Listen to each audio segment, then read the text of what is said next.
문제를 다시 정리하다. 가끔 기업 문화 관련한 자문을 받을 때가 있다. 사장님이 기업 문화를 바꾸고 싶어 합니다. 그래서 태스크포스를 만들었고 제가 팀장입니다. 어떻게 하면 좋을까요? 도움말을 부탁합니다. 난 질문부터 던진다. 그런데 기업 문화의 정확한 정의가 뭔가요? 그럼 이러저러한 설명을 한다.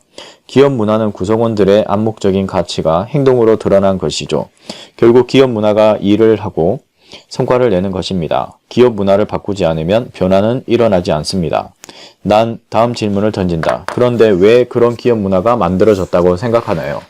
기업 문화를 바꿀 수 있다고 생각하나요? 난 기업 문화를 바꾸는 것에 대해 부정적이다. 엄청난 비용과 시간을 투자하면 언젠가는 바꿀 수 있겠지만 투자 대비 가치가 적다고 생각한다. 내가 생각하는 기업 문화는 오너 성격과 가치관의 확대다. 삼성의 기업 문화는 이병철 회장 성격의 확장이고 현대는 정주영 회장의 가치관이 그대로 투영된 것이다. 그런데 이를 어떻게 바꿀 수 있는가? 쉽지 않은 일이다. 무슨 일을 할 때 가장 먼저 해야 할 질문은 그것의 정확한 뜻을 묻는 것이다. 재정의를 확실히 하는 질문이다. 사람들은 별 생각 없이 상처받았다는 말을 자주 쓴다. 난 그 말을 들을 때마다 의문이 생긴다. 상처받았다는 말의 정확한 정의가 뭘까? 상처를 준 사람은 그 사실을 인지하고 있을까? 그 사람이 상처를 주려는 의도로 그런 말과 행동을 했을까? 그 사람이 선의해서 한 말을 오해한 건 아닐까? 늘 여기저기서 상처를 받았다고 주장하는 사람이 혹시 가장 많은 상처를 주는 건 아닐까? 같은 말을 들어도 어떤 사람은 아무렇지도 않은데 어떤 사람은 상처를 받는 것은 왜일까? 사실 상처를 받았다는 건 이미 내 안에 상처를 갖고 있었다는 뜻이다.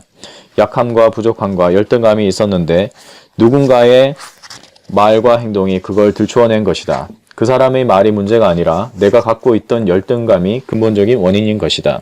상처를 잘 받는다는 건 깨지기 쉬운 물건, 스스로 상처받기 쉬운 사람이란 뜻이다.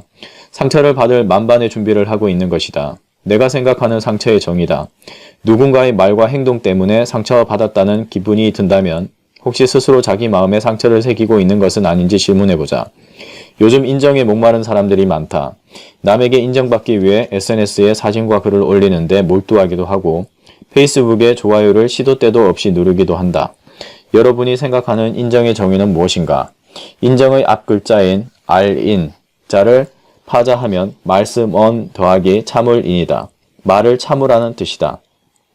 내가 하고 싶은 말을 참고 상대의 이야기를 들으라는 말이다.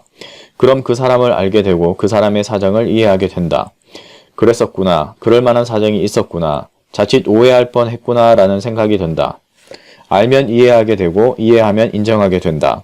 다시 말해 인정이란 내가 하고 싶은 말을 줄이고 상대의 말을 듣는 것이다. 나를 감추고 다른 사람을 드러나게 하는 것이다. 그래서 이야기가 끝난 후 상대로 하여금 자부심이 넘치게 만드는 것이다. 내가 생각하는 인정의 정의다. 가장 좋은 질문은 개념의 정의를 다시 묻는 질문이다. 도대체 그것이 정확하게 어떤 의미를 가졌는지를 곰곰이 생각해 보는 것이다. 남이 내린 정의가 아닌 나만의 정의를 확실히 하는 것이다. 경영자라면 경영이 무엇인지 설명할 수 있어야 하며 성공을 간절히 원하는 사람은 내가 생각하는 성공이 어떤 모습인지 정확하게 그릴 수 있어야 한다. 부자가 되고 싶은 사람도 그러하다. 돈이란 무엇인지, 내가 생각하는 부자는 어떤 것인지 말할 수 있어야 한다. 여러분이 고민하는 이슈는 무엇인가? 고민을 해결하기 위해 가장 먼저 해야 할 일은 그 이슈에 대한 나름의 정의를 내려보는 것이다. 건강도 그렇고 결혼도 그렇고 자유도 그러하다. 제 정의가 우리를 자유롭게 할 수 있다.